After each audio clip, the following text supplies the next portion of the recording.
Pagi tadi aku masih nangis, darah sayang tak kunjung mati. Ada seseorang di atasku. Halo, assalamualaikum warahmatullahi wabarakatuh.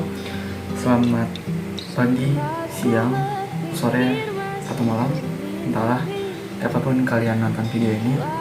Kenalin, aku Denny Akbar Yasin dengan NIM 2415030169 dari Prodi Ilmu Komunikasi dari Fakultas Sastra Budaya dan Komunikasi. Aku berasal dari Provinsi Lampung, tepatnya di Kabupaten Lampung Timur, Kecamatan Probolinggo, Desa Taman Asri. Aku terlahir dari keluarga broken home. Orang tuaku bercerai ketika aku berumur 2 tahun, dan akhirnya kedua orang tuaku memutuskan untuk memiliki keluarga masing-masing, dan sekarang mereka mempunyai keluarga masing-masing. Menurut aku, setiap anak pasti memiliki ujian dan fasenya masing-masing, entah itu anak pertama, anak tunggal, bahkan anak terakhir. Tapi di sini aku ingin bercerita tentang aku. Iya, aku. Dulu aku selalu bisa dibilang mempunyai karakter dan kepribadian yang cukup tidak baik, karena di situ aku benar-benar tidak mempunyai tujuan hidup, dan bisa dibilang aku sering banget dibully, tidak punya teman, dan cukup. Tapi pada kemudian hari, bapak kandung aku pernah bilang kalau gak mau keluar dari zona nyaman, kamu mau jadi apa buat kedepannya? Dan di situ beliau bilang dengan membandingkan saudara tiri aku memasuki bangku perkuliahan SMA, aku memutuskan untuk keluar dari zona nyaman aku dengan mengikuti organisasi OSIS.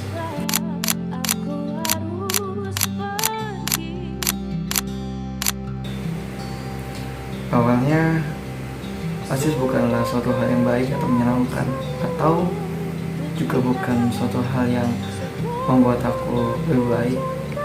Tapi setelah 2 tahun menjabat di OSIS, menurut aku OSIS adalah keluarga. Lalu pada periode 2022 dan 2023, aku juga bergabung di ekstrakurikuler multimedia. Aku ditunjuk menjadi ketua ekstrakurikuler multimedia pada periode yang sama dengan OSIS, yaitu 2022 dan 2023. Pada kelas 11, aku memiliki target. Aku punya angan-angan untuk aku pingin untuk maju di waktu upacara, disebutkan namanya, disebutkan prestasinya, dan dikalungkan medali. Aku pingin banget untuk bisa dipost foto dalam urutan ketiga di bidang film pendek tingkat provinsi di tahun 2022. Lalu beranjak di kelas 12, saya dan tim ditunjuk untuk mewakili sekolah. Pada waktu itu lomba bertemakan teater monolog. Alhamdulillah pada waktu lomba teater monolog, aku dan tim mendapatkan peringkat juara pertama di tingkat provinsi dan mewakili sekolah. Lalu hidup pasti dari jauh dari yang namanya kegagalan. Pada waktu kelulusan kelas 12, oh ya, pada akhir kelas 12, aku punya cita-cita dan ingin banget untuk bisa menginjakan kaki ke Jogja, entah dengan apapun caranya. Pada waktu setelah membuka web SNBP dan setelah mendapatkan kabar bahwa aku mendapatkan warna merah, aku ngerasa kayak dunia itu berhenti sejenak, atau bahkan berhenti untuk selama-lamanya. Tapi ibu ibu yang selalu nguatin aku. Waktu itu ibu selalu bilang kalau nggak apa-apa. Aku ngerasa kayak nggak mudah untuk bisa berdamai atau bisa belajar sesingkat itu, karena aku sangat-sangat salah. Aku sangat-sangat menyepelekan belajar UTBK, karena di hidupku lagi yang sebelumnya udah aku sampaikan, gak ada yang namanya aku belajar UTBK. Dan ternyata aku lupa kalau ternyata Allah juga punya takdir. Kadang manusia selalu lupa dan terlalu ambisius untuk mengerti apa itu takdir Allah. Singkat cerita, pada waktu itu aku sudah berdamai pelan-pelan. Singkat cerita, waktu itu aku mau UTBK, dan qadar Allah, aku lagi-lagi gagal mendapatkan kata semangat dari UTBK. Selain sebelumnya aku mendapatkan kata semangat dari SNBP. Itu benar-benar kayak dunia aku hancur. Bukan hancur sih, itu lebay. Bukan hancur, mungkin ini gak sesakit SNBP karena aku sangat-sangat sadar kalau aku gak punya persiapan yang matang di UTBK ini. Tapi bohong kalau aku gak sakit dan gak ngerasa bingung untuk melanjutkan hidup aku kemana lagi gitu. Lalu aku gak berhenti untuk mencari informasi terkait perkuliahan, dan ibu selalu bilang kalau nggak apa-apa, pasti nanti ada jalannya gitu. Selalu lambat dan kuat, ibu selalu bilang seperti itu.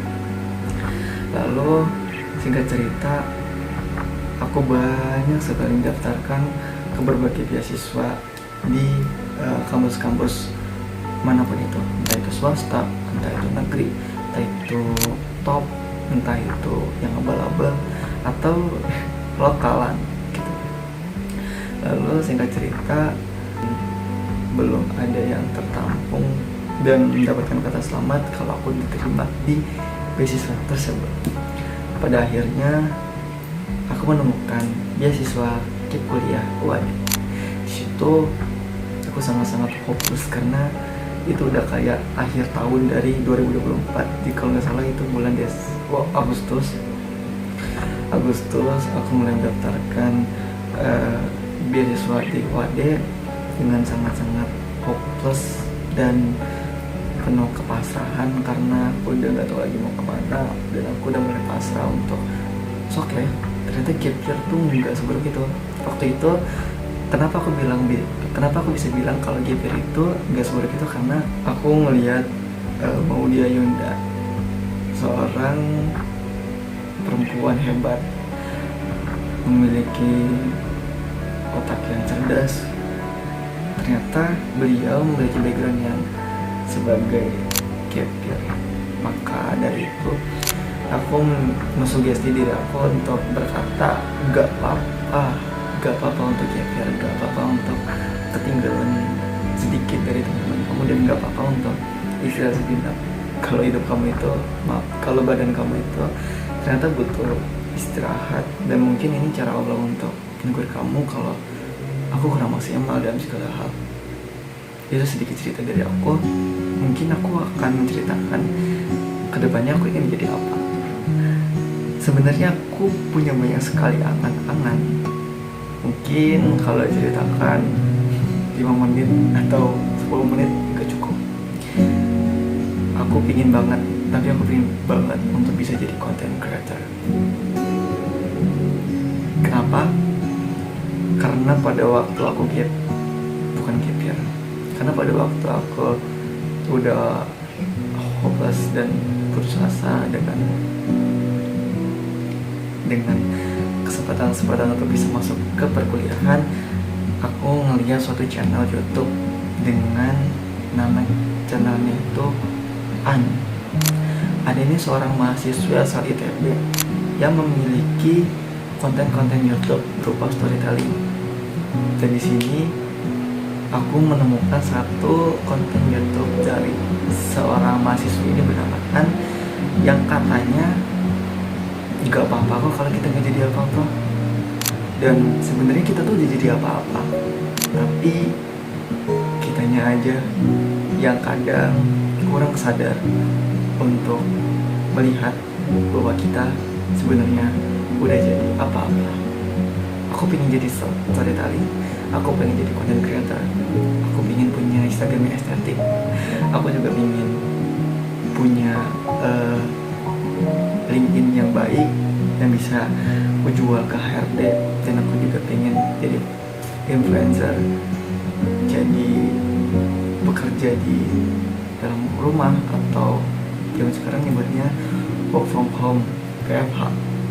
Itu menurut aku kayak enak, tanpa harus aku ngelihat orang-orang berlalu larang dan semit-semitan, macet-macetan.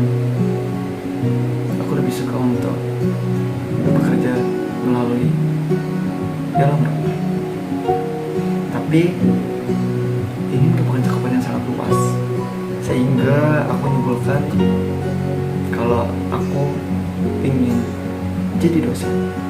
Ya, jadi dosen itu salah satu impian aku. Bukan salah satu impian sih, ya salah satu impian. Tapi mungkin kalau ditanya sama keluarga, aku akan jawab kalau aku pengen jadi dosen.